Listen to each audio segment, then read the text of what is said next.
Did you really just high five over me right No, now? we didn't. You can And we're live. Hello. You don't even do that well from the front seat. Okay. And the bear is coming with the carpet spoon. That's a straight up PBR for the table. Yeah.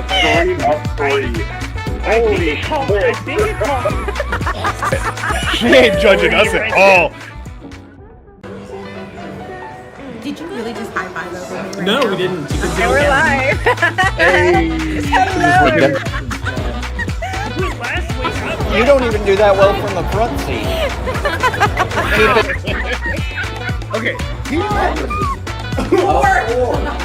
And the bear is coming with the carpet spoon. That's a straight up PBR for the table. Yeah. I think it called. She ain't judging us at all. Did you really just high five over me right No, now? we didn't. You can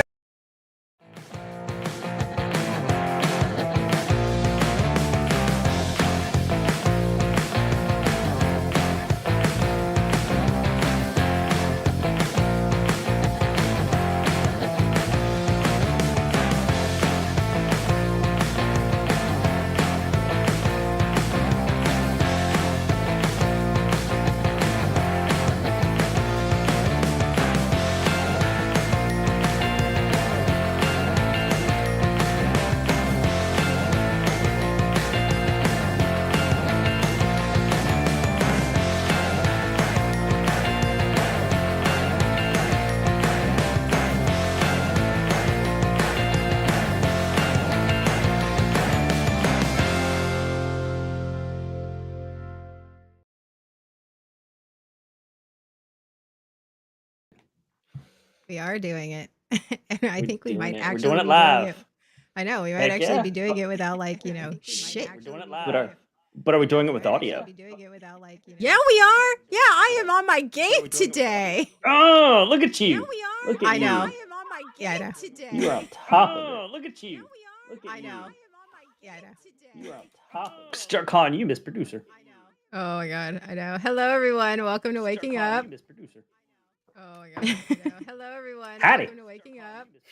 I feel so like I sound so soft. Howdy. Do you? Hello, Nerdy World. Hi, Eric. How are you? Welcome back. Do you? Hello, Nerdy World. Hi, Eric. You know what sounds off to me? Welcome back. Okay. Well, it's fine. You know what sounds off to me? I've got. Okay, I'm hearing an echo. I'll turn that off now. Hello and welcome to Waking Yeah, I Up. did you say. Good morning, everyone. I was like, I'm hearing the Weird. echo. I can't do it. I am Arugs. I'm also Anna. I don't know. I don't know where I'm sitting with my nickname. I guess I'll stick with Arugs. I guess I've been Arugs for so long. It's one of those things where it's just might as well. I'm The answer to both. Echo seems fixed now. Yeah, it was because I had desktop audio on for Sean, and that's why there was that echo. So sorry about that.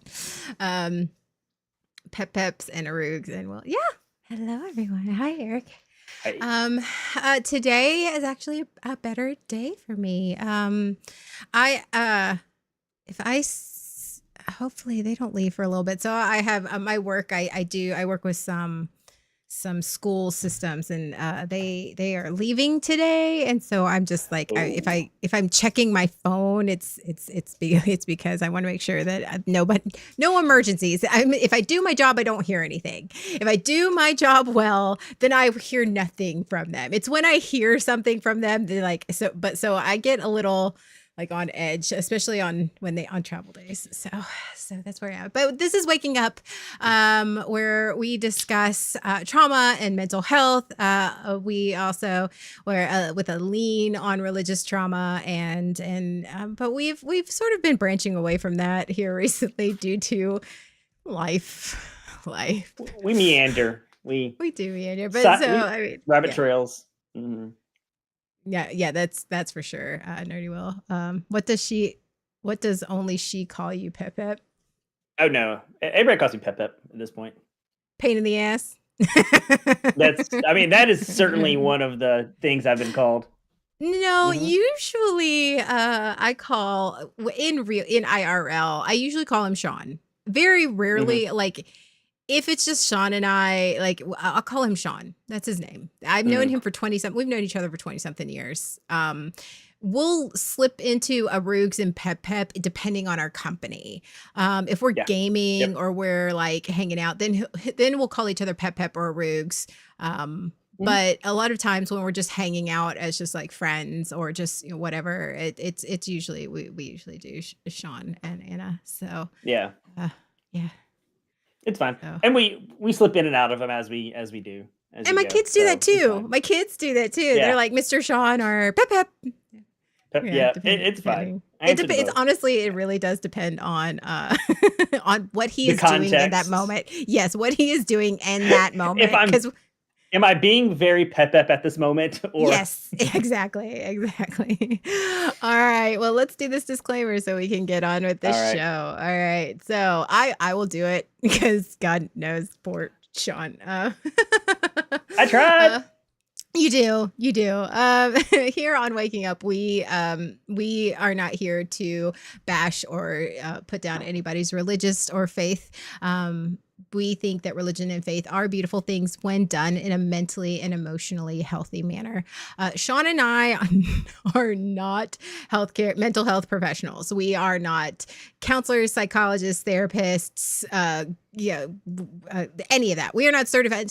We're certified life coaches. We're not any of that. We are two people who are working through our trauma. We are working at growing ourselves as individuals, and everything said on this show is our own experiences, our own take on things, and just our opinions. We're just two trauma triscuits on the internet, and I really want to put a shirt that's inappropriate that says two trauma triscuits and just put it right here. Like I'm a trauma triscuit. I think it's fantastic. If you do need professional help, we do have links and information for you to get you in touch with mental health professionals that are certified and that can help you. And that can be at Nerd Mom Ace on most socials. So I'm taking a break from a couple of social media outlets right now, just for my mental health. My therapist and I discussed it, and there's but on Instagram, Facebook, YouTube, still all good. So I stepped away from TikTok for a little bit. That was just, it became a toxic It's probably place. Yeah. So Social media can do that. It can. So a little background about us. Sean and I grew up in the Carolinas in Billy Graham country. And for those of you who don't know, Billy Graham is the was a very big movement in the Southern Baptist denomination. Carolinas was the buckle of the Bible Belt. We grew up as Southern Baptist, which is an evangelical denomination of the Christian faith. And I am learning not nearly as strict as some of these denominations nowadays, but I don't know. Southern Baptist has gotten pretty bad too. I'm like, even for my standards of the way we grew up, it's so we are. It depends on how you define the bad. I mean, yes, fair. But we are working on deconstructing on our belief system that we were raised with and reconstructing ourselves as mentally and emotionally stable human beings. And it's a process. It's a fucking process. Oh, it certainly is. I've been to one or two of his because so have I. I went to the one that was in Charlotte. Like, did you go to that one? The Billy Graham. Oh my God. There was this huge Billy Graham revival in Bank of America Stadium, and it was like full, and everybody went. Yeah, I went to that one. Yeah, that was. I don't know if I ever went to a Billy Graham one. I think I went to some Franklin Graham ones. Which is worse. It is. That is worse. Much worse. Yeah, the sons are always trying to have daddy issues, and they're always trying to prove something. Haven't you noticed that? It's always that. Mm-hmm. Yeah, I think I did one Billy and one Franklin.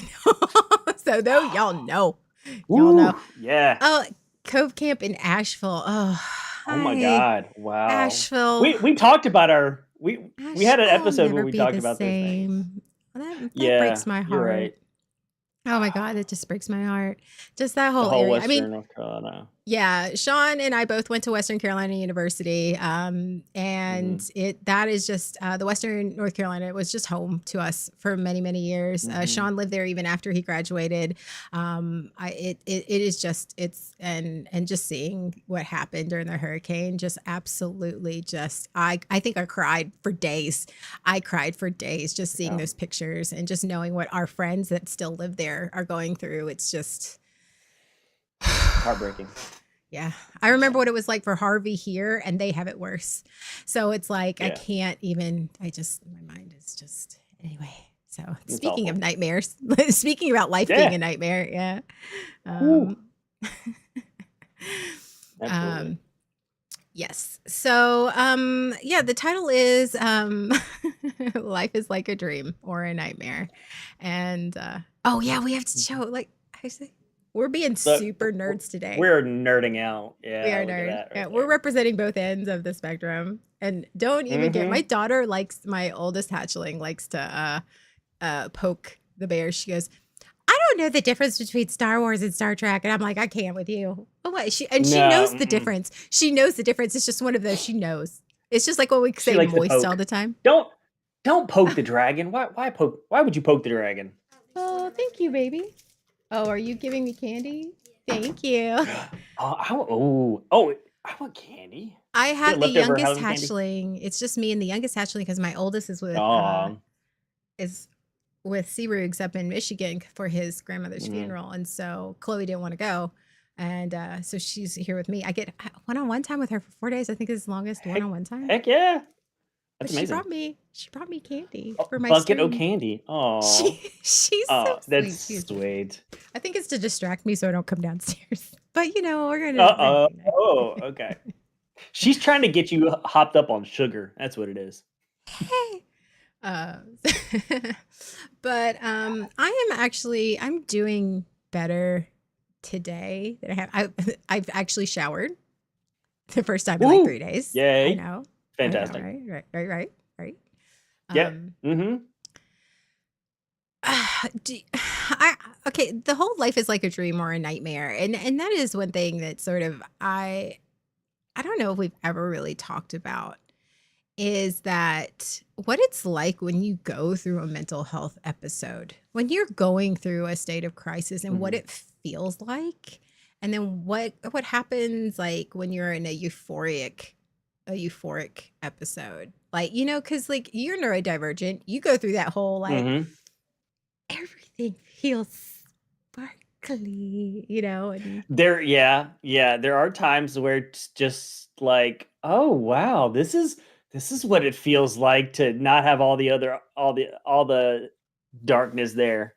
oh, and Eric, Holly I would special. absolutely pay for that. I would pay to see that in IMAX. I would absolutely pay to see that in IMAX.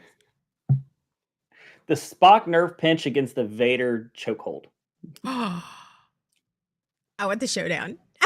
I want a multiverse. I where need to see that. happens. Yeah, absolutely. Yeah. And they the happy one is it feels weird to be in the happy one, where things are sparkly and shiny, because one, it's just not normal. It doesn't feel normal. But two, it's like it comes on for me. It just kind of comes on, and you're like, wait, where did this come from? It just happened. But then I'm so traumatized that a part of me is going, don't worry, it won't last. Oh, Sean. Oh, I know. Boo-boo. What? You know what? That doesn't. At least that's honest. At least you're honest about that. Like for me, it's like I don't realize, and like I call it mania, but it's not mania because mania is different. Mhm. I call it a manic episode, but it's not because I'm not bipolar, and there's a very huge difference of that. But I do in that euphoric state. It's all of a sudden, and it starts for me. It starts like really sneaky. It's like, Yeah. oh, that hyper focus and all of that, and then all of a sudden, like 5 hours have gone by, and my room is clean, and I'm all like do and happy, and I'm like, What the fuck? What? What the fuck? But that's also a form Yeah. of disassociation. That is like a lot of Mhm. people don't like they when I say I'm disassociated, they it is often attributed for me in my mental illness and in that sad, depressive, my mind is trying to protect myself. But it's also a form of disassociation. My brain is like, okay, we're gonna overflow you with the happy chemicals because you're in a place or whatever. Like we're Mhm. just gonna flood your brain with it, and you're gonna lose time. And all of a sudden you're just like, Oh, and that's not good either. y- It's not. It's mm-mm. really not. Yeah. It's another end of the spectrum. It's Yeah. j- so yeah. Sorry. Is the Alexa motion just suddenly detected? starts making noise. Is Yeah, motion that's what detected at your front door? Is that it? what's happening. Who's at My my door? No. Yeah, you don't trust that happiness. Yeah. No one trusts the happiness. If you're traumatized, you don't trust that fucking happiness. Yeah, and if you're traumatized the way that we've been traumatized, especially the way that I've been traumatized, is happiness always comes at a cost, Oh my God. right? Yeah, And and it's so not discounted either. It's not a discounted cost either. no, No, you paying full fucking price for that. And they it's taking it out of your double. It's ass. double the price. It is. Yes. It's marked Oh. up. That price is fucking marked up. And it sucks because you want to experience that happiness and enjoy it for what it Yeah. is, but it's so difficult to purely enjoy that without having that voice in your head going, "Oh yeah, you just wait till that other shoe drops," or there's you're just forgetting. That's my thing is when I'm feeling and I'm at that state where I'm like, things are pretty good right now. Yeah, like I'm in a good place. It's like my brain goes, "Nope, this is not allowed." And it's like I can feel my brain starting to find that one thing to bring back the anxiety, to bring back, oh, it's so awful to feel that. Um, but I do. I can feel my brain just going, nope, there's something out there. There's something that you're only happy because you're not thinking about the thing that is distressing or bring you anxiety. And then you invent shit. And if you don't find something, and if I don't find something right away, that does happen. I start creating things that don't exist but could possibly exist. Oh, Really, Sean? Really? You do that? it's You Miss really? Miss. You really? Yes, I do that. Yeah, Yeah, this is no do you? surprise. Do you? No, Do no you do surprise that? to your roots. No. My favorite thing is me like, and me invent stuff that doesn't exist. What? oh my God, that's Sean's MO. He's a great storyteller. Let me tell you. Like Of the most traumatic, anxiety-ridden stories. Yes. of course. Mm. But isn't it like for me this past couple of weeks, I've had to work very, very hard because to keep what I'm experiencing emotionally and mentally from poisoning, I guess it's the best way of poisoning my entire day and my life. Because it's like for example, like a movie. Have you ever seen those videos where it's like movies have a different feel if you have different background music playing, Mhm. and how they play the Yeah. different background music, and all of a sudden the scary movie seems just like a fucking comedy, like that type of thing. And Or it's Disney in a minor key. Yeah. right. So it's like that. It's like what my emotions and my mental health state are your background music. You could be going through the same thing that you go through every single day, but it could be like, this is the worst day of your life because one thing happened. Oh, yes. Ooh. And which could Absolutely. also then like spiral you into like Mhm. something worse. And I have been working so hard the past couple of weeks and making some different choices where it's like, okay, no, I'm going to acknowledge this being its own feeling. And my thoughts are their own thoughts. They are not an overall, I'm not going to let them be my background music. I'm going to let them be, sound effects.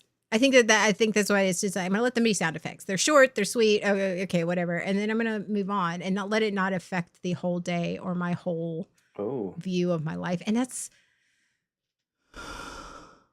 It's tough, isn't it? hard. That sounds tough. It is Yeah. hard because I want to crawl in bed and go, life sucks. I suck. Everything sucks. Everything's stupid. Like, fuck this shit. Mm-hmm. Mm-hmm. It's Oh, yeah. so easy to do. That's easy. That's easy to do. I mean, That. like, Yeah. Yeah.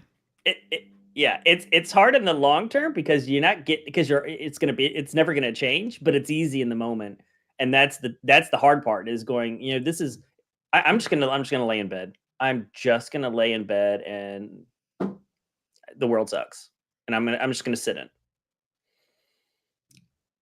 But the hardest part can be getting out of bed, getting momentum, putting the feet on the floor. that reminds me of the song by Citizen Soldier. Now, y'all, I know I bring them up a lot, but because he is he's a literally a practicing therapist who happens to be a rocker on the side, and like, but he is one of the he sings about mental health, and I which I appreciate a lot, and so it almost sounds Christian pop, Christian rocky. I know it does, but it's fine. But he talks about why is easy so hard, and it talks about that. It talks about why is the easy so hard? Why is just getting out of bed, and why does the shower seem like a million miles away? Like, because sometimes it does. Like, the shower for me is literally like 15 feet, and sometimes I'm laying in bed looking at the shower going, I don't want to. Like, that's a lot of effort to clean myself. Like, that's a lot of effort. And like, that sucks. Like, that's like the worst feeling when you're laying there and you're so almost like you're trapped in your own body, in your own head. And you have like no control at that point. Yeah. The shower's the hardest. Yes. It is. Yes. It absolutely is. And brushing your teeth. Oh my God. That's how I know where my mental health is not necessarily the shower, but definitely brushing my teeth. Yeah. And I don't even have a toothbrush where I have to manually, I just literally just have to hold it. You have the electric? Yeah, it's like the Sonic and it does Air, its thing? It does its own thing. I don't have, so it's like less work, and I still feel like I can't do it. I'm like, I just so want to. It's fine. It is those little things that the hygiene that seems to always go by the wayside. Those are the things that when you get to that state.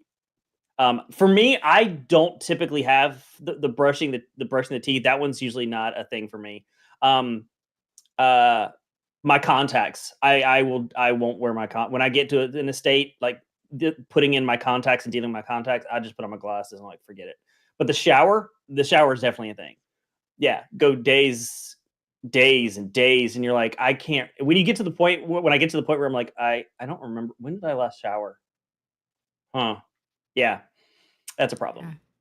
Yeah. That's one that goes for me is the shower. Yeah. And it's just, the shower's a scary place sometimes. We going there? Are we talking about that? Okay. I'm sorry. My bad. Nope, my bad. Nope. You already opened that door. Let's just walk on motherfucking through. What is it about the shower that is so? It's a scary place. It can be a scary place. It is. It's something about being in the shower where your brain suddenly cranks into overdrive. Right. And all the thoughts, everything just starts like your brain starts whipping stuff out, throwing it at you. Take this, take that. Like for some people, it's the moment they lay in bed and then their brain just goes a million different directions. For me, it's the shower. Yes. Which may be why when I get in that state, the shower goes away. Because I don't need that. What? Also fair. You know what? Actually, that's smart. I've never even thought about that. Way to go, be smart. Like, yeah. This past week or the past couple of weeks, that's when my most intrusive thoughts have come to me has been in the shower.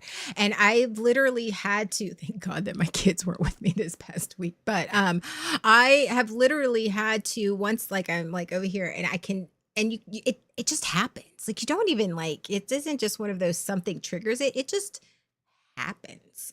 And I'm over here having it's like, nope, we're not doing that. We're not going, no, this is not what we're doing. Okay, we're not doing this. I'm like washing my hands and nope, We're not doing that. Okay, Mm. I see what you're trying to do. That's not what, because like I will have the arguments in my head. It's not necessarily the intrusive Yeah. thoughts, it's the arguments, the fake Mhm. arguments that you want to have Oh so my that you can God. fucking win. It's like Oh. because I Yes. know, but I'm not. But yeah, in the shower, and it'll just happen. Like you're just washing your hair, and all of a sudden it'll be that.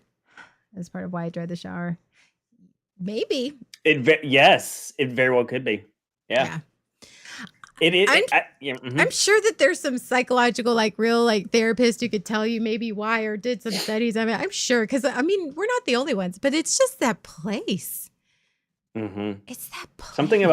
Something about being in the shower is where it just suddenly comes out. All the yeah, and those arguments, those fake discussions, the rehearse fake yes. arguments. Yes. Yes, that is. Yes. And I do that a lot, regardless of the period of the day. But it seems to get really. Yes, I'm one of those people that does that all the time. Yeah. Yeah, But but the in the shower is the shower, it worst. tends to really come out. Yeah. Yeah. Oh my God, it is. I do. It's I do mine. awful. I'm gonna admit. I sometimes do it while I'm standing in my bathroom, in the mirror, Mhm. like because like facial expressions. Really? I'll Oh my rehearse, God, Like, yeah. I will look at myself. I'm like, I will be having these fake arguments, and I will be like, the whole thing. Yeah, I will be having Well- this imaginary argument. And then like it'll start over. Like I think you said that last week. Is like yeah. it'll start Yeah. over, and then you'll just Yes. maybe say the Mhm. same thing, but in a different way, or like in maybe a different. Yes. Yeah. Imagine them a different response, and It branches. Yeah, you follow the branch out until it gets to a certain point where you're quote unquote satisfied, and then you bring it all the way back to the beginning, and then you take another branch and you do it a little differently, and then that gets another response, and you follow that one out, and it just. And this is what I said. What I said last week is when you let yourself do that. When I let myself do that, there's never a good conclusion to that. There's never a point where I'm like, you know what? I feel better now. No. nope, I always feel worse because the imaginary arguments don't go well. It's not like I'd suddenly, it's not like where the imaginary conversation where the other person goes, wow, you made some, I totally understand what you're saying. There's no validation from the imaginary conversation. Nope. It's just bad. Yep. It's always invalidating. It's that chess match. It's a vicious emotional chess match. My And theory. there's no winning. Right. My theory for myself. Now I don't know this is true. I mean, again, speaking for myself, I think for me, it's because I know for me, when you get in those high stress situations, like we have talked about before, it's fight, flight, or fawn, freeze. Like you get in one of those situations, and your body's gonna. I know for me, it is freeze, and I shut down. So so when those situations happen, I can't say what I need to say. And when I'm trying to say it, I never say anything clearly because my brain is frozen because everything time is stopped. So I think for me, having those conversations, it's like, okay, I'm going to prepare for the worst and say the things that I feel like are going to happen so that when I get to that point, I won't leave feeling like I hadn't said what I needed to say, or because I know getting into that point, even though I have no idea what's going to happen, and none of this might ever come to fruition, like none of it. Mhm. I still feel like, okay, now I'm prepared for it. I've sort of prepped for it. Miko! Oh, hey, Miko. Hi, Miko. Oh my God. Speaking of professionals, I love you. I love you so much. Miko, are we part of your self-care Sunday? You know we are. You know we are. Absolutely. She Yeah. By the woman or some wrestling. It's fine. Yeah. I have the conversations because I freeze a lot of times when I'm in an uncomfortable conversation. And so for me, it's all the things that the other person might say so that I can be prepared to respond to it as opposed to freezing when I do. And so I try to plan out everything that I might say.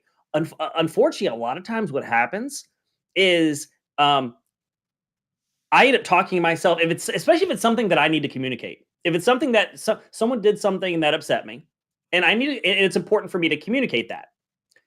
So I plan that conversation as much as I possibly can plan it. Yeah. And unfortunately, it's not a lot. And my therapist calls this the bias. We tend towards bias, or we bias towards the negative. So it's not like I have a conversation where the other person validates what I say and goes, "Wow, that's okay. I appreciate you telling me that." I can say, no. It doesn't go that way. No, it's always the worst possible things that the other person can say. And unfortunately, what happens with me a lot of times is after I rehearse these conversations and branch it out, I end up talking myself out of it. The conclusion is that, well, I just won't. It's not worth it. I'm not going to say it. It's not worth it. It's not a big deal. I'll just let it go. You assume what the other person's going to say before they say it in the negative, Sean? Bro, what? I know that is completely surprising for anyone that knows me. I get it. I totally get it. No one had a clue that's what was going to happen. Yeah, that's what it is. I don't know how many times I'm like, Sean, why didn't you say something? He goes, well, because I thought you would say this. I was like, how do you know? Like, here's what's messed up, and this has come up in my therapy several times, is where when I'll tell my therapist this is what I'm working through, what I'm doing, what I've been thinking, and he'd be like, so is there a history of that? Like, does this other person, or does she respond that way? No, she's never responded that way. Okay. So you're afraid of her doing the thing that she's never done before. Yes. And it's usually me, folks. Like, hi, it's me. It's me. I'm the problem. It's usually me.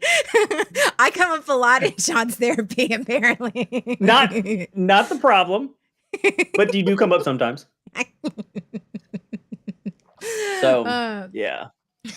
No, it's protection. It really is protection. And this used to be my motto for literally most of my life was prepare for the worst, hope for the best, and deal with what comes. And it put me in that very protective, I didn't realize how, I thought for sure that was a very strong, like, I'm prepared for anything. It sounds on the surface, it sounds like a very positive, empowering quote. Until you start to do the work, and then you realize, well, shit, I have been gaslighting myself this whole fucking time. Okay, great. In that I was always looking for the worst. My mindset was never, okay, accepting that this is what it is. And the saying should now be like, I'm not going to worry about it. I'm going to stay in the present, and I'm prepared. I'm going to deal with what happens in the present. And and the saying of, do prepare for the worst, hope for the best, deal with what comes, puts me in that negative mindset where I do the fake arguments in the shower and prep myself for that. I never take somebody at a neutral value. It was always a negative worst case scenario because I had to be prepared for that.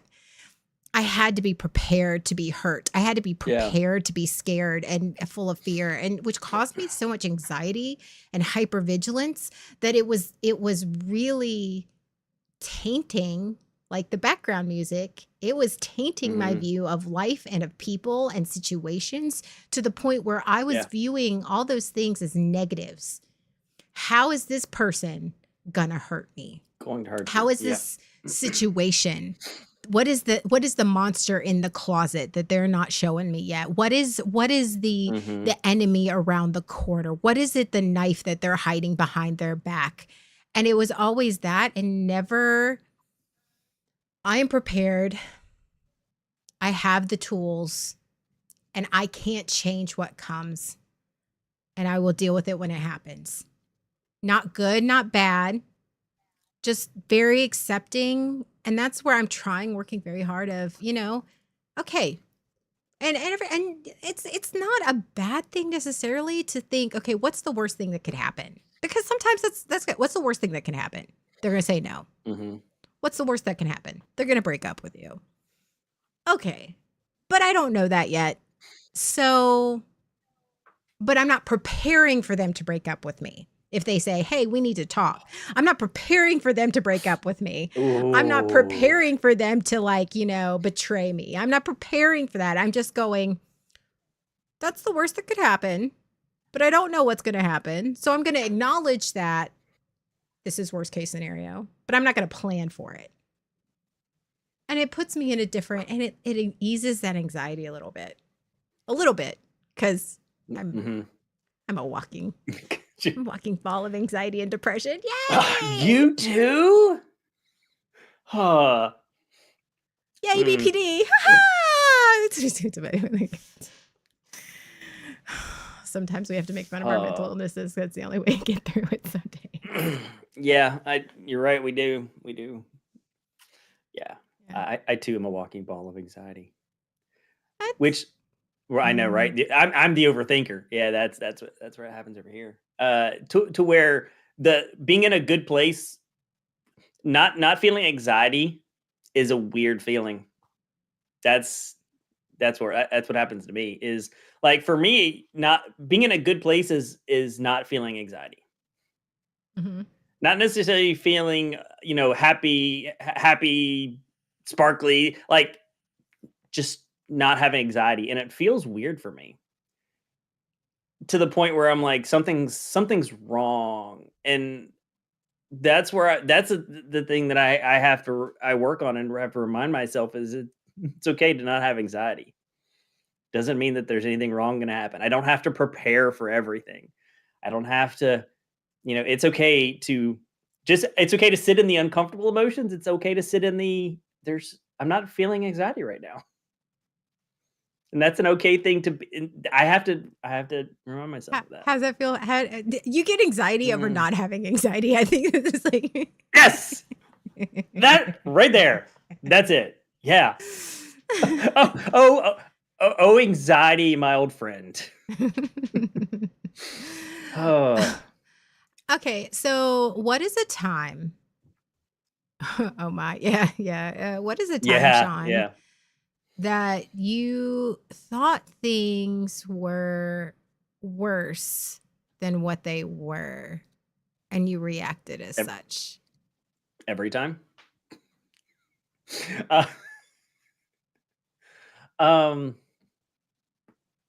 Or at least just give a general example. You don't have to give a specific event.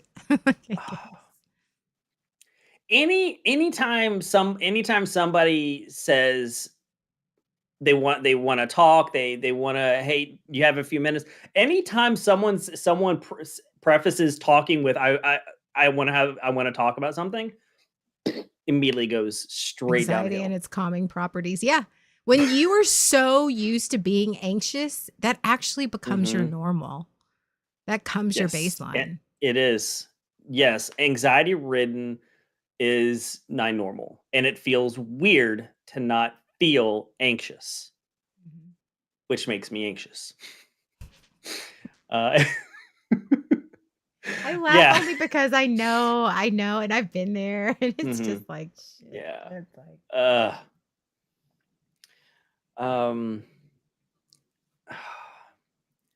I very easily tend bias towards something negative. I'm trying to think if there's anything. A lot around work. Things happen at work, and I'm immediately, meetings or someone the boss says, hey, we need to have a meeting, we need a conversation. That happens. Honestly, I really know. I know it sounds maybe a cop out or generalization, but most of the time, almost every situation, I tend to go negative. I'm the overthinker. Someone says, hey, I'm gonna visit, or let's do so and so, let's get together. My one of my thoughts is it's not gonna happen. Like if I expect something to happen and then it doesn't, I'm immediately going, well, how's that not gonna happen? Oh, I'm sorry. Did I poke something? I have no idea what you're talking about. I have no idea. No. Here, let's take a moment for the mug. The emotional support mugs. No, I'm Yeah. I think it's because I feel the same way. Like Mhm. do you remember my 39th birthday when everybody I was do. coming to Texas and I was like, I'm not do. getting my hopes up. Like I adamantly was fighting against You because I were. got excited. Anything, and I Mhm. actually work that now. Anytime I would get excited about something, I would actively mentally fight against it. I would Mhm. actively prepare myself for the massive disappointment. So that way, when Yes. when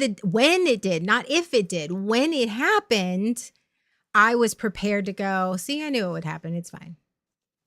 Ha- Yeah, you're expecting it. You're waiting for it to go sideways. Yeah, You're always, waiting every single for time. someone to let you, the people that you care about, to let you down. hmm Yeah. Mm-hmm. Yay, Yeah, I remember trauma. that. Yeah. Yeah. I think it's a lot because of my past, my childhood, and a lot of things that Mhm. happened along the way, and in that future faking. And a lot of narcissists do it. In case you don't know what that is future faking is, oh, yes, we'll do this.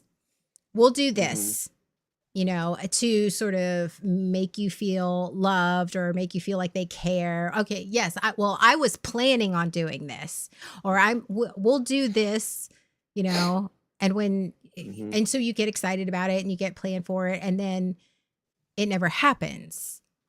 Mhm. So after time, or if it does, it like, it gets to that point, they change their plans to do something else because that other thing was more important. And Mhm.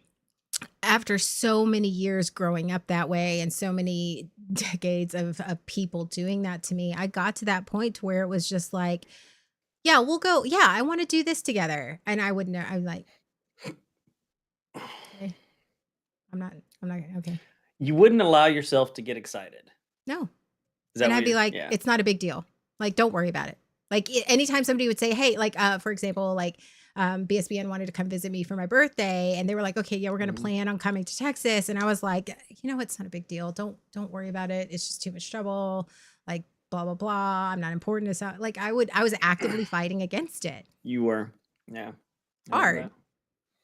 Yeah. And it was because I couldn't let myself get excited about it. I couldn't because I think it was because I wanted it so badly. I wanted to have people that I loved and cared about and that made me feel good and special. I wanted them to celebrate, my birthday with me, and I wanted to have that, but I didn't want to get myself I didn't want to get myself to the point where I was excited about it and then have that heartbreak, because I think at that moment I couldn't handle that. In Yeah. my head, Oh, I yeah. was like, I knew if this didn't happen, I would be devastated. Mhm. And it did happen. And it was wonderful. And we had a It good did. time. Yep. I still We have the absolutely did. Lego set downstairs and I still haven't put together 3 years later, but it's fine. I mean, Yep. Um, as a tool of blackmail, the carrots, they didn't go over your head. Oh God. that is, yeah, Eric, that is a thing. Oh, that Mhm. actually, that is a thing. Yeah.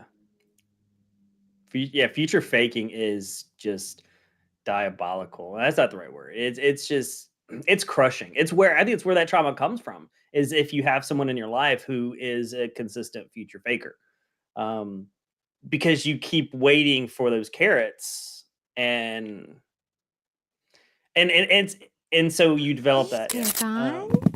Hey, Paragon. Sounds like the Um, mentality of, well, I only look for the bad thing to happen. Then if it happens, I'm happy. And if it doesn't, I'm not on display. Girl. Yes, Paragon. Yes, I do. Yeah. mhm.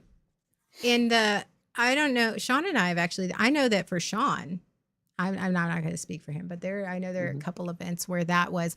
I was planning on doing this, but because you acted this way, I'm not going to do it. And I have experienced that too many times to count in my childhood and in relationships, romantic and friendships, where because I was the problem. I was the problem. I was the black sheep. Mhm. I was the reason. I was the reason that good stuff didn't happen to me. I was the reason that life was bad. I was the reason that things, I wasn't getting what I needed because I was acting away or I was doing this way and the reality is that I wasn't the problem. I was the scapegoat. Mhm. And I spent decades of my life believing I was the problem. Mhm. And I'm like, oh, okay. Which is why I freeze and I shut down because I learned in my belief system to accept that I'm the problem. You know what? You're right. Which is why I couldn't accept boundaries, why I didn't know what a healthy accountability was, what the difference between, and I talked about this in my therapies this week, is the difference between accountability, taking accountability for the things that you've done, and then taking the blame for something. They're two totally different things. And I would just take the blame. I would take the blame. You know what? It's right. You're right. It's my fault. Had I not done this, and I learned how to gaslight myself. You know what? You're right. I'm the problem. And all of this. You're right. I would have gotten what I wanted, but I fucked it up. Yep. It's sometimes it's something that seems innocuous, where you bring something up, you have a conversation, and all of a sudden that one thing that you brought up becomes what breaks everything, and you're like, what, really? So like, I'd have a conversation with my ex, and I'd bring up something that I was thinking or feeling, and all of a sudden that put her in such a mood that everything else that we might have been planning to do was out the window. All because, well, now I'm in a bad mood. Well, that's what Nerdy Will just said. Yeah. I was planning to do this, but I don't feel good now. Or I'm mad now. Yes. Or I'm upset now. Yeah. And it's because, so I learned that I had to be careful what I brought up and when I brought it up.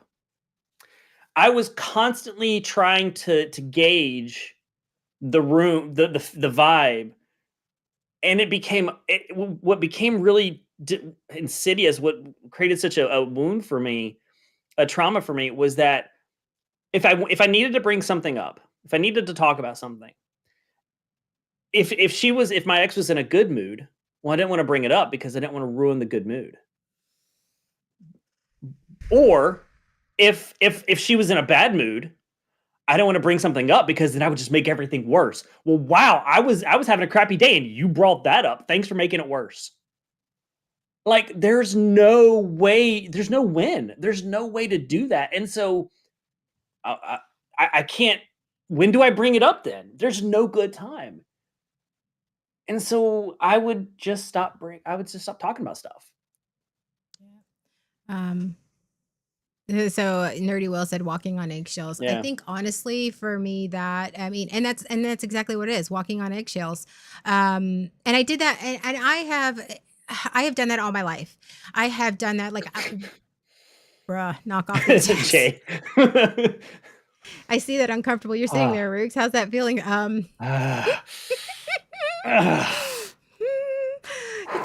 It's so great. We're poking today. We're poking today. It's fine. I have enough caffeine that I'm just up enough. I'm just up enough in my mood that it's just like, okay, if I'm getting poked, it's fine. But yes, it's the eggshells. And I experienced that from childhood through most of my adult life. And it's that feeling of you can't say anything. You can't do anything.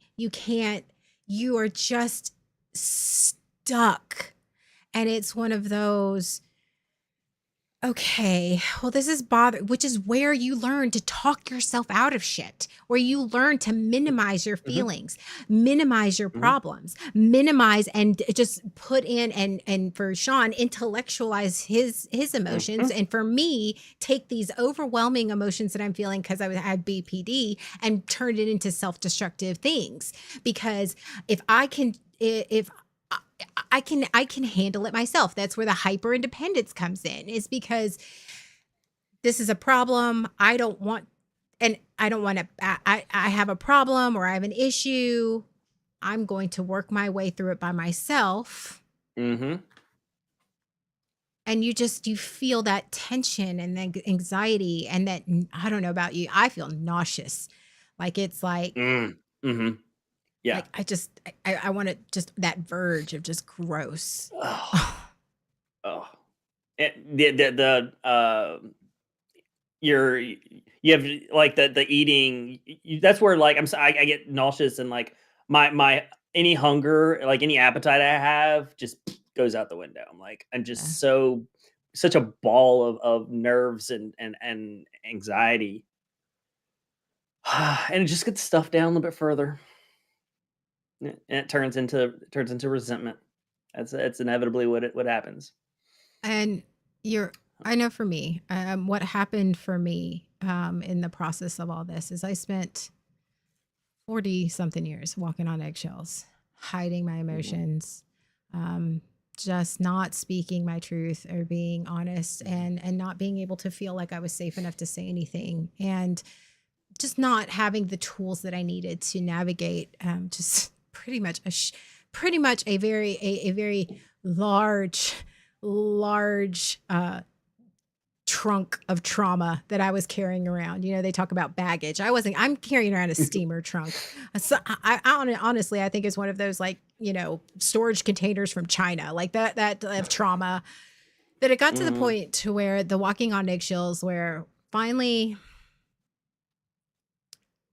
I stepped on an eggshell and I crushed it and it cut my foot and I fell apart.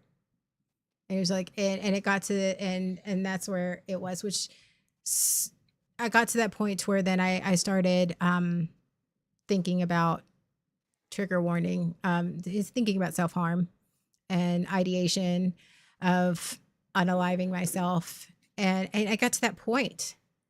And that's on the surface, it looked like my life was a dream. I had everything together. I was living that life of you're beautiful and you have these beautiful children and this great marriage and this good job and you have all these things. And so nothing on the surface looked like it was a nightmare. But the reality is I was living in my own personal hell. And it wasn't, I'm not going to blame anybody else because it's not anybody else. It was just decades of that trauma and holding on to that. And I was in my own personal hell. That finally, I couldn't walk on eggshells anymore. I couldn't do it anymore.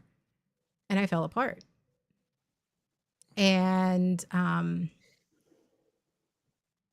that's what it's like. I can't, I have choices to make. And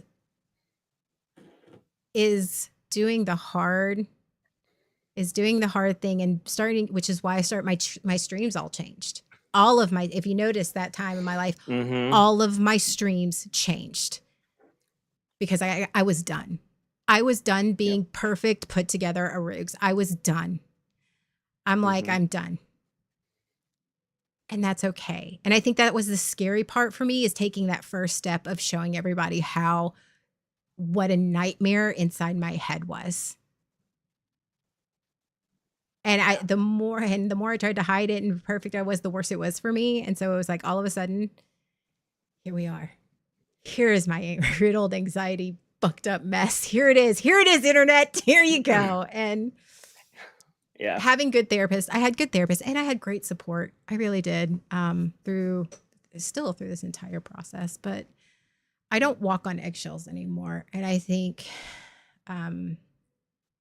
there's something freeing about that, of walking in and going, and that was not overnight, folks. Let me tell you, years and months of a lot of intense work. These things don't change quickly. Multiple hours of therapy per week. I'm just like, in that accepting, I'm not in control of anybody else's feelings, emotions, or thoughts. And I stopped taking responsibility of that power because I thought I was the problem. So I had to be the solution, right? And that is where the healing started. And I was like, but it took me a long time to get there. I wasn't showing up for battle every single day. I wasn't waking up like ready for battle every single day. And the first time you do that, you're like, I don't trust that shit. Yeah. when the battle is the normal. Yeah. Yeah. It feels different. Yeah. Even that's when healthy feels wrong. Oh. You know you've been in constant battle when healthy feels wrong. I actually was talking about that in my therapy session 2 days ago. Yeah.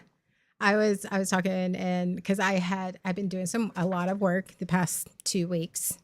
And when I say I've done more therapy in the past 2 weeks than I've in the past 2 months, that is fact. But when I start, because it's all about small choices. And that's what my therapist is like. You want to take everything on all at once, and we're going to make small choices. And you're not going to make the big choices. You're going to make small choices every day. And I'm like, just give me it all at once so I can deal with it all at once and be done with it. That. But those small choices add up. And I had done something where I literally went, that's not my problem. That's for them to figure out. And I meant it. And I was having this conversation. I was like, they were talking with me back and forth, and we were talking back and forth. But I finally was like, nope, you know what? That's his problem. That's their problem. They can figure it out. And I stopped and I started to laugh.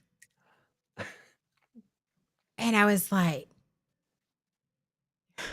the person I was talking to, they were like, what? I was like, I actually meant that. I was like, yeah, you were just saying it. I wasn't just saying, that's their problem, but inside I was like, no, I actually meant that's it. That's on them. And I let it go. And it felt weird. I was just sat there and I laughed. Yeah. You know that uncomfortable laugh when you're uncomfortable and you're like, I don't know how to handle it. What happened? Yeah, what is happening? When you Oh, Jay, did you notice Sean's chair is not squeaking today? I know, right? Yeah. It's for you, Jay. Did this for you. I'm watching Sean be a little uncomfortable and his chair's not squeaking. A little shifty. Yeah. I know. Now my coworkers will just have to deal with it because that's where the squeaky chair is in my office. What about you, Sean? What about? What about me? How hard were you trying to sell the dream, but in reality living the nightmare? Sell the dream.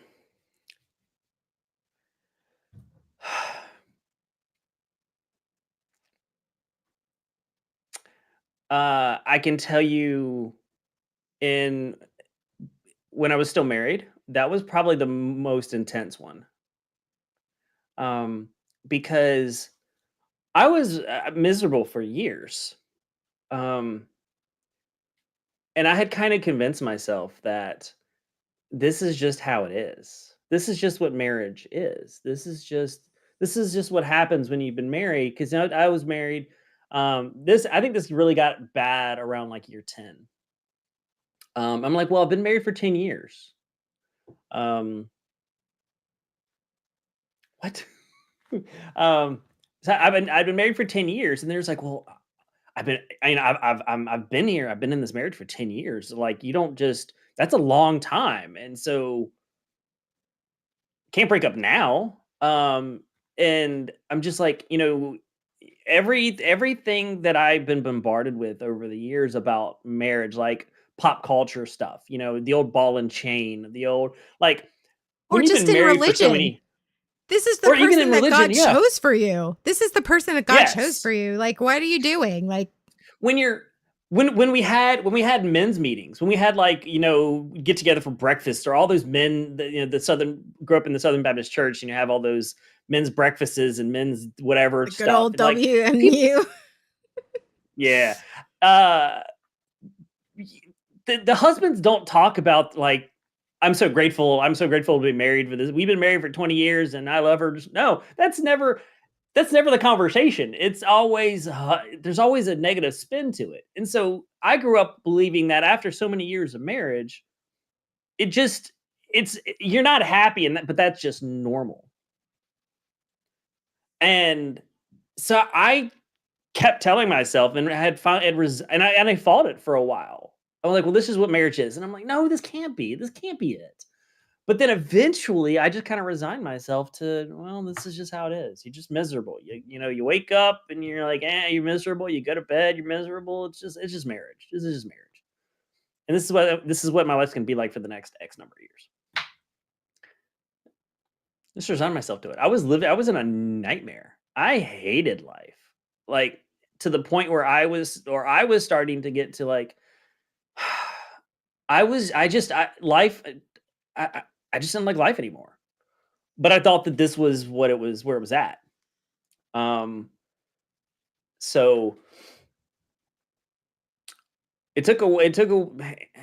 at some point I had finally got to the breaking point where something snapped in me and I was just like, this can't be it. I cannot live like this anymore.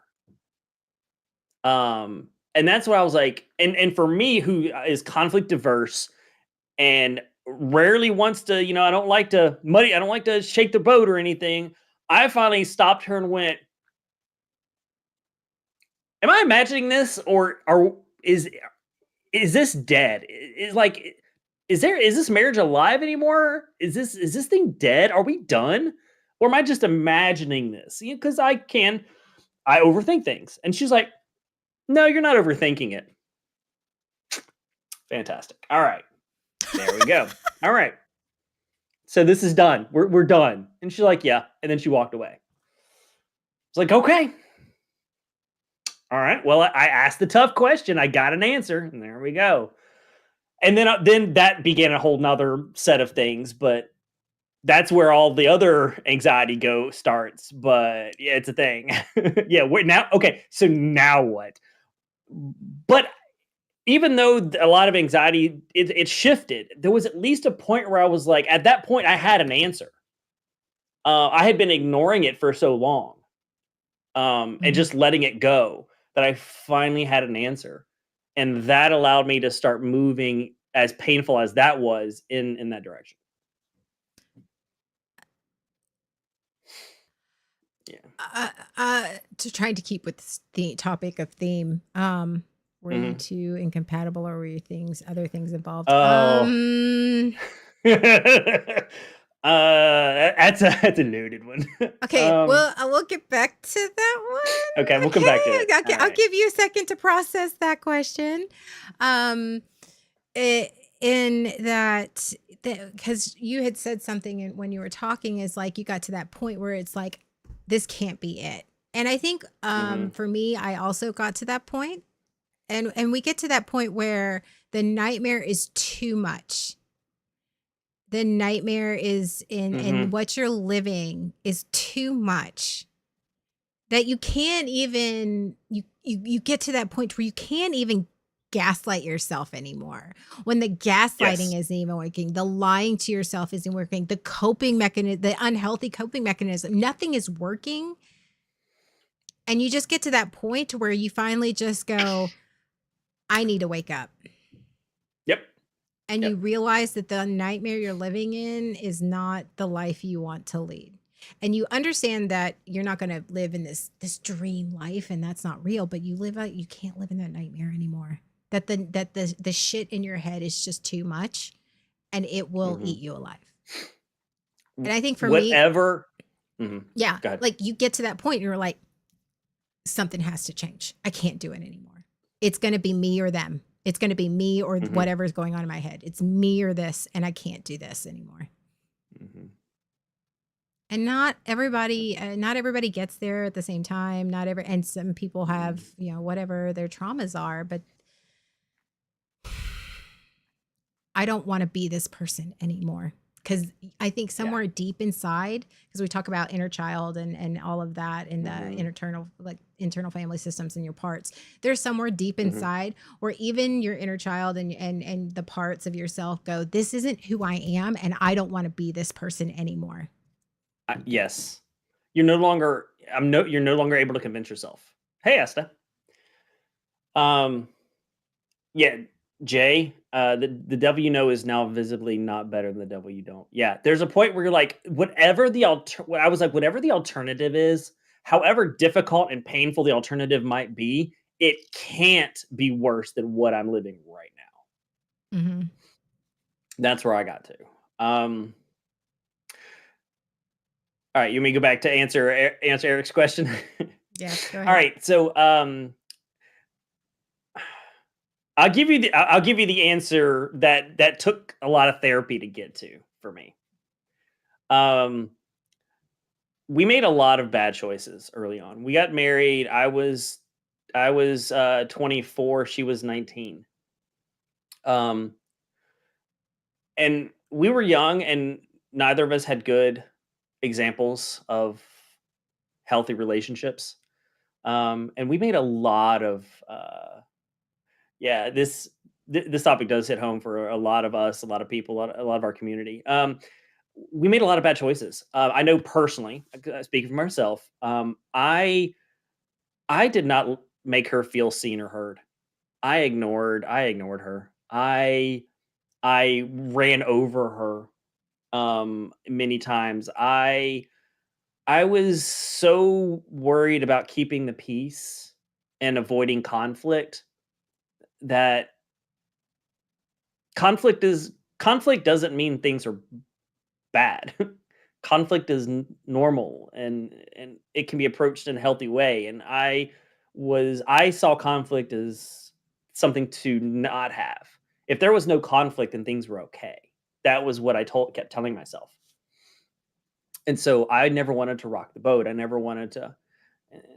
And there's only that is I've learned is where the resentment came from. I built up a ton of resentment towards her that she wasn't even aware. Like, she would say or do something that I didn't like, but I wouldn't say anything about it. And then I'd build resentment, and then it would come out at some point in a very passive aggressive way. So I was in a very bad place and and had unhealthy coping mechanisms, and just made a lot of bad choices. By the point where we were trying to make healthier choices, we went into couples therapy and stuff. Things were just I think things were so far gone. It was the relationship was so far broken that it was incredibly difficult to repair. And I don't think our hearts, for either of us, I don't think our hearts were. Well, I was trying to. She wasn't. She was done. And I think it was just too far gone at that point. We had done too much damage to each other. And when there's there's kind of a point where there's just so much damage that it is very, very difficult to repair it. And there gets to a point when in a relationship where you've hurt each other so much, where her and I hurt each other so much, that what for other people would be a normal conversation, hey, this thing happened, and tell me how you felt about it and all that stuff. That we could, even if we said the words, the filters that we were running them through, the baggage that we ran them through, it was destructive.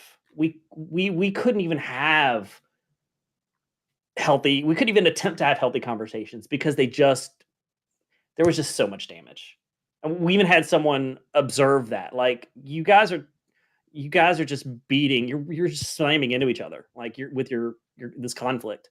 You're not. It's just too much. So it was a lot of stuff. There wasn't any one thing. It was a long period of unhealthy choices. Yeah. Yeah. I was realizing my surroundings.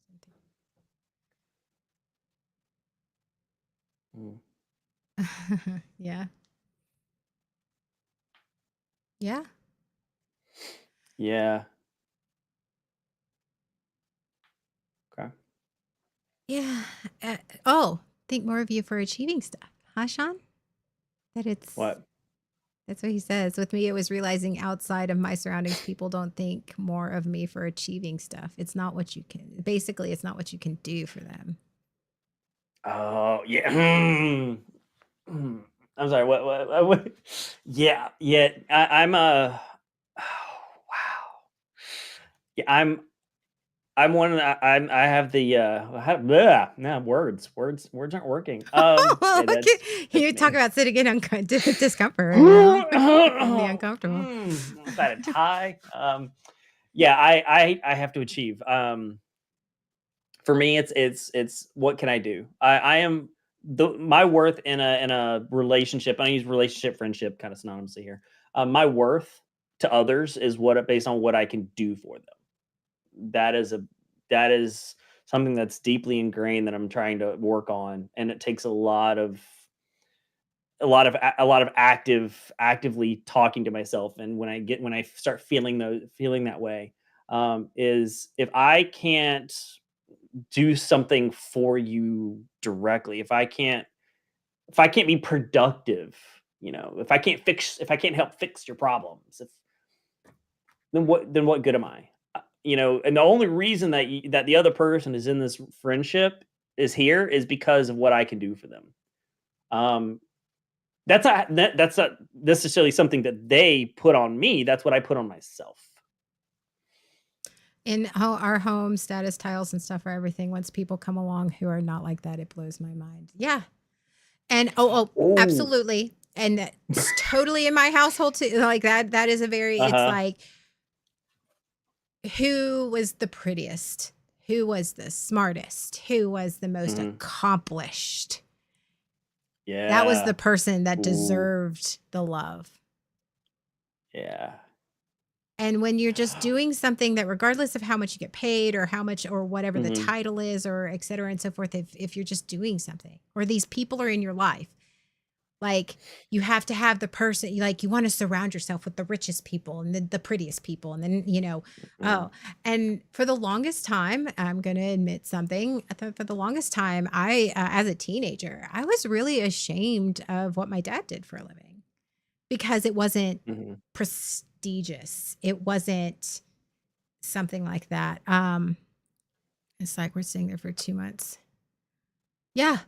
Wow, The there's such a negative stigma. stigma. Oh, let me go off on that rant here in a second. I'll go off. Yeah. We'll have an Arooks rant in a minute. Whew.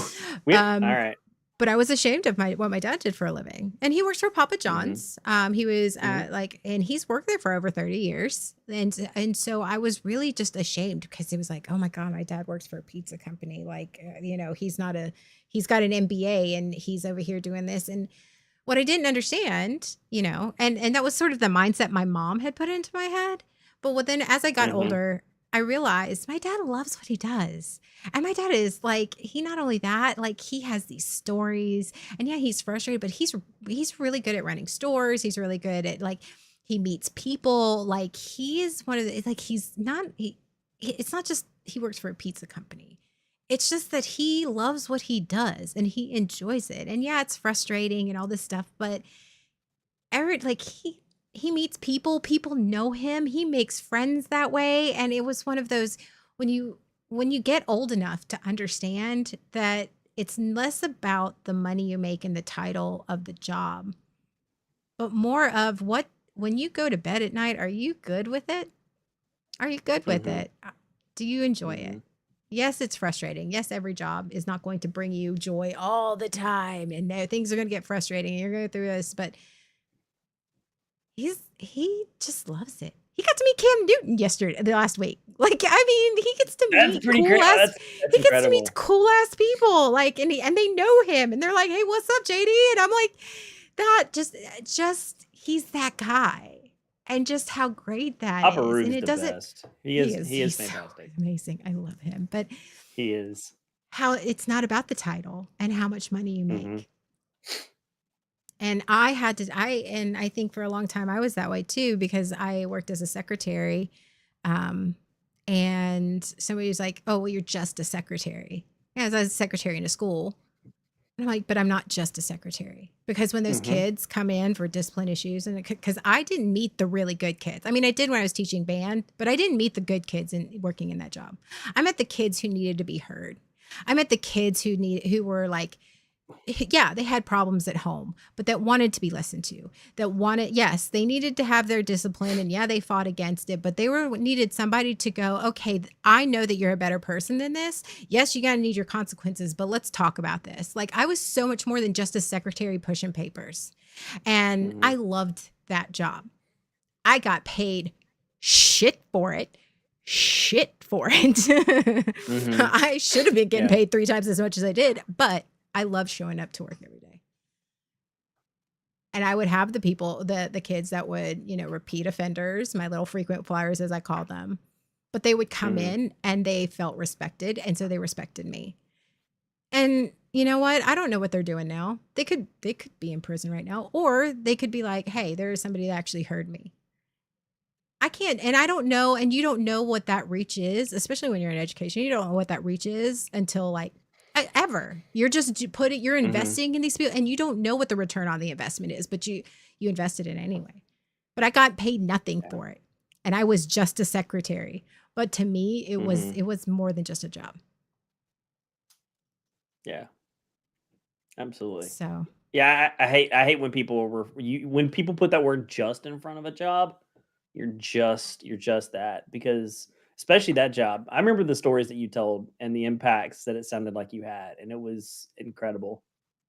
and So they would just come in before they got in trouble. They would come in and go, yeah. I need to talk before something happens. Okay, well then let's talk about it. So but I'm going Yeah. back to ASTA.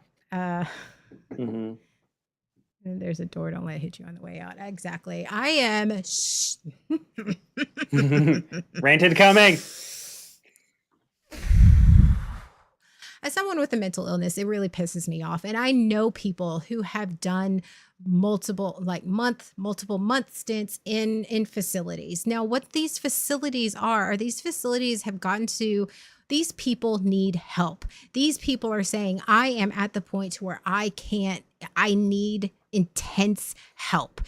You wouldn't say the same of somebody who goes into a rehabilitation center for something like a massive physical injury. There are centers that you go in, you stay for months, and they watch you, they monitor you, they make sure your wound doesn't get an infection, they make sure that you're taken care of. Like if you have cancer, they make sure you're getting your treatment.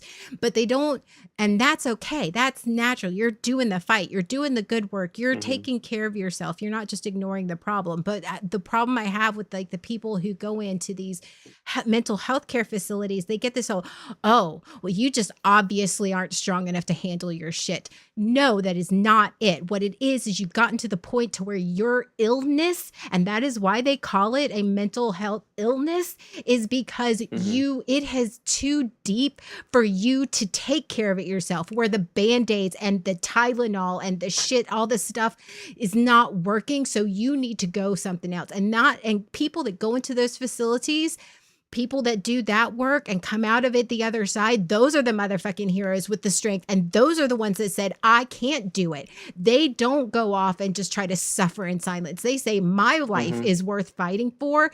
My health is worth fighting for. And then I'm going to get that health, whatever that looks like. And it fucking annoys me and makes me fucking livid. Or these people who are like, oh, you went to a facility, you must be really crazy. No, they're fucking not. What they did is those are fucking warriors. They fucking went out and they know. So they come out of those facilities, and maybe it's something that where they have to go in multiple times. That's still fine. You are still over there fighting for your life, fighting for yourself, and going, I can't do it on my own. I need help. And that takes strength. That takes facing the stigma and going, you know what? I can't do it on my own, but I'm worth fighting for. And I don't want to live like this anymore. And it irritates me that people look at people who go into facilities and get the help they need, coming out the other side going, oh, they must be dangerous. No, they're not. They are not. They are people who need to be loved and with compassion. And they need to be understanding that those are the people who will come out the other side with more compassion, understanding, more mental health skills than somebody who just sits there and ignores their problems will ever understand. And they come out the other side going, I'm worth the fight. And a lot of times they go in and they come out more accepting, and they come out with tools that you will never even think of. And it just burns my biscuits so much, because I know so many of my friends who have gone into facilities. Now, I have not gone into a facility. I have had friends who have, and they came out the other side and they were just changed people because they said, I can't do it anymore. I need help. Just like if you have cancer or you have a physical wound and you go, I can't fix this without help. And that's okay. And that's still admirable. And there are people who are living productive, healthy lives because of those facilities. And I hate the fucking stigma about that. I hate the fucking stigma of, I have a mental illness. I take medication for it. That doesn't mean I'm going to fly off the handle every 5 seconds, or I'm over here, I'm going to sit here. And that was just, it's just, yeah. Absolutely. Those facilities have saved more lives than they have any other thing. And it's just one of those. It's not 1950. We're in 2024. Get the fuck over yourselves. That's what that's a big thing that our generation fights against, is the older generations going, well, I just pulled myself up by the bootstraps. I just did this. I just pushed through it. Like all. Yeah. And they were the parents who ignored us. They were the parents that took their fucking traumas. They were the ones that took their fucking traumas and then beat it out of us. They're the ones that put their fucking traumas and put it into their marriage, which is why their marriages, that's just how marriage is. That they're the ones that said, oh, well, they're the ones that, it's like, oh, I don't understand why this person unalived themselves, because you put an unrealistic expectation on them and didn't want to fucking listen to them. That's why you raised toxic masculinity, where men are beating their wives, and these women who think that they have no fucking choice and that they feel like they're not heard. That's why you have conversion camps, because you don't understand that there are people who love whoever they fucking want and it's still okay. And that isn't a mental illness. That is just who a person is. They're the person who takes all of those things. And you know what? There's still people in our generation and the millennial generation. Thank fucking God that I am not raising my kids in that generation. You know what? And my kids will sit here and they will defend somebody tooth and nail about believing that it's okay to fucking get help. It's okay to say that you're hurt, and it's okay to admit that you have fucking trauma, and it is okay to seek help for it. And that is why I am just like, you know what? You can pull yourself by the bootstraps and you can sit there and think that you have nothing wrong with you while I'm sitting here watching you bleed out every day, but I'm not going to fucking live that life. There it is. Yeah. I would eat a piece of candy.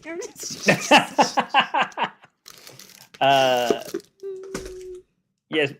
I'm reading through chat. Yeah. So today is Self-Care Sunday. Miko. Yeah, Miko, you're awesome.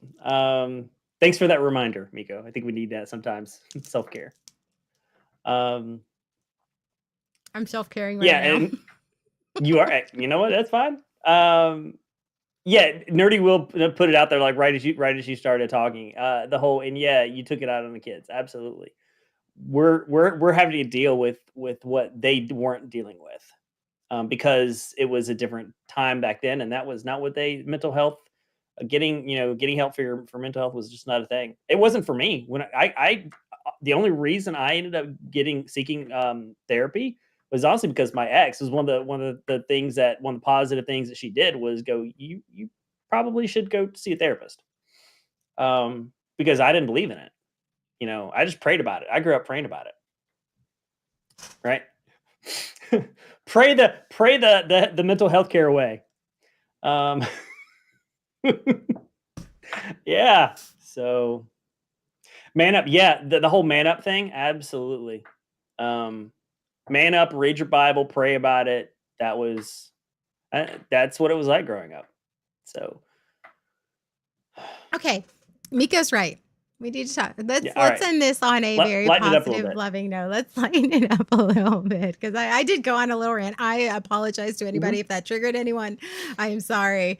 I have a tendency to get a little passionate and opinionated. I would like to remind you that that's it. That is my own opinion, and you know that is not the opinion of Sean. That was all my rant and thoughts on that.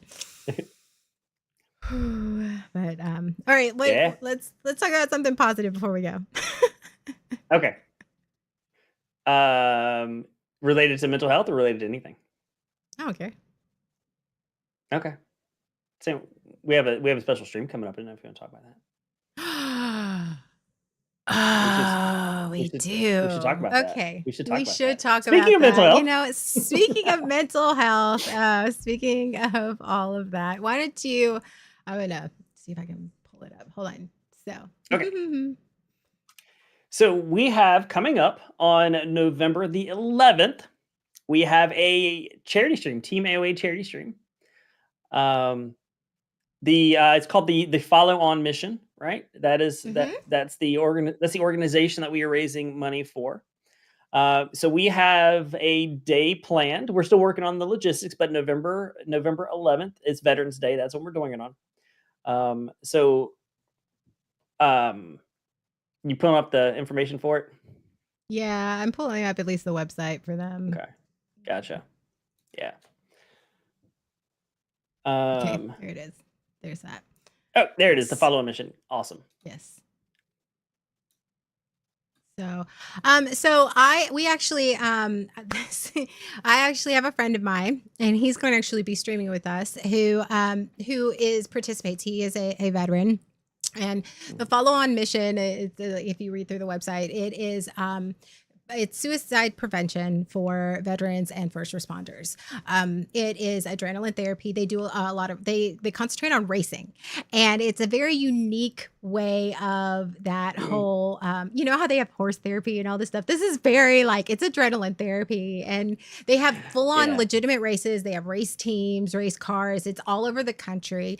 And what it is it's building that camaraderie and that whole putting something constructive, because adrenaline and all the racing, and it's just giving something to get excited about. And they are a fantastic group. My friend has been in it for over a year now, and he loves it.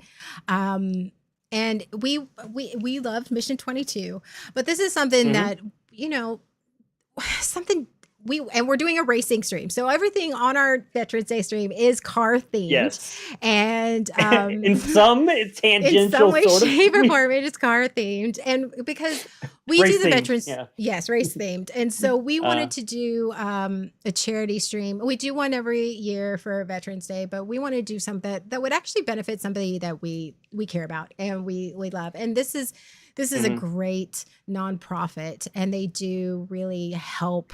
And it takes a lot of money to try to help and get people places and do these things. But it just the camaraderie, and we'll let our friend talk about it more later during the stream, the camaraderie, and that just helps give a purpose, give these veterans and these first responders a sense of purpose and teamwork, and feeling like they are not alone, just sort of like we do here in, you know, the Team AOA community and the Nerd Mames community. Like they're not alone.